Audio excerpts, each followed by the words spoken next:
और एक चीज़ बस मैं यहाँ पे और जानना चाहता हूँ, एक दो चीज़ें, जैसे कि अब हम लोगों का स्वर्गलोक है, नरकलोक है, आपके कर्मों के फल आपको मिलते हैं मृत्यु के पश्चात। जी। तो जब मेरे को सब फल मिल गए उधर पे जाके, तो फिर कर्मों का फल धरती पे आके क्यों भुगतना पड़ता है? वहाँ पे सब क्लियर नहीं हो जाते सब कर्मों के फल? ऐसा कोई पक्का नहीं है। कई बार हमें जो हमारे कर्मों के विधान होते हैं वो धरती पे ही जन्म लिया, अब अगला जन्म ही धरती पे मिल जाएगा, यही हमको भुगतना पड़ेगा। जो कुछ ज़्यादा लगता है कि भाई बहुत बड़े लेवल से किसी ने बुरे कर्म किए तो उनको नरकों में जाना पड़ता है। नरकों का विधान सबके लिए नहीं है। तो जो ऐसे कर्म होते हैं, जैसे कोई झूठ बोल रहा है तो उसको कहीं ना कहीं धरती पे ही ये पाप जो है उसके ख़त्म हो जाएंगे, फिर वो आगे अच्छा कर्म करे बुरा करे उस पे निर्भर करता है। बाकी अगर कोई नरक में भी जाता है तो वहाँ भी आप, नरक क्या है? नरक एक प्रकार की पनिशमेंट व्यवस्था है। वो आपको मिल गई, पर अब ये गारंटी नहीं है कि अब आपको धरती पे दोबारा से एकदम फ्रेश मिलेगा, क्योंकि ये जन्मों जन्मों का अकाउंट है।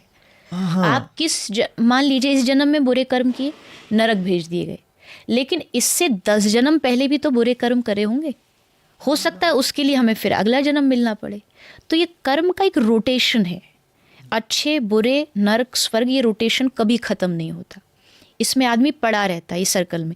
इससे बाहर निकलने के लिए पाप और पुण्य दोनों से ऊपर जाना पड़ता है, जिसको हम भक्ति मार्ग कहते हैं, प्रेम मार्ग कहते हैं। प्रेम मार्ग में जो चलेगा, भक्ति मार्ग में, वो पाप और पुण्य से ऊपर उठ जाएगा। एक बहुत बड़ी बात है जिसको लोग नहीं समझते। अगर पाप भगवान से मिलने में रुकावट है तो पुण्य भी रुकावट है। क्यों? क्योंकि पुण्य से आदमी स्वर्ग जाएगा। स्वर्ग जाने के बाद, स्वर्ग परमानेंट नहीं है। स्वर्ग आप ये समझ लीजिए एक प्रकार का होटल है। 5 स्टार होटल होते हैं, वो कम से कम 1000-2000 स्टार का होटल है। होटल में आप कब तक रहते हो? जब तक आपका बैलेंस है आपके पास। वो ख़त्म हुआ तो वही होटल वाले धक्का देके निकाल देंगे। तो स्वर्ग में जब तक हमारे पुण्यों का बैलेंस है, जब तक पुण्यों का हमारे पास अकाउंट है, तब तक वहाँ रहेंगे। उसके बाद फिर धरती पे आ जाएंगे। तो इसका मतलब पुण्य भी बाधक है भक्ति मार्ग में। आदि गुरु श्री शंकराचार्य जी कहते हैं, न पुण्यम न पापम न सुखम न दुखम। ना भगवान सुख चाहिए, न दुख, न पुण्य, न पाप। इन सब से परे हमको आप चाहिए।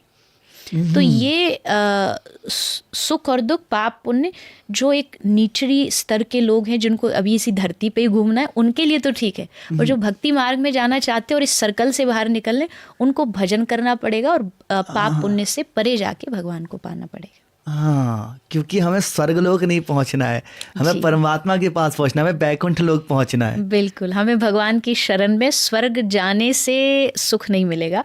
स्वर्ग जैसा मैंने कहा, खत्म पुण्य तो वापस फिर इसी धरती पे वापसी आ गई, रिचार्ज कराने। लोगों को नहीं पता, लोगों को लगता है स्वर्ग चले जाओ, यही एंड है जीवन का, इसलिए नाम के आगे लगाते स्वर्गीय।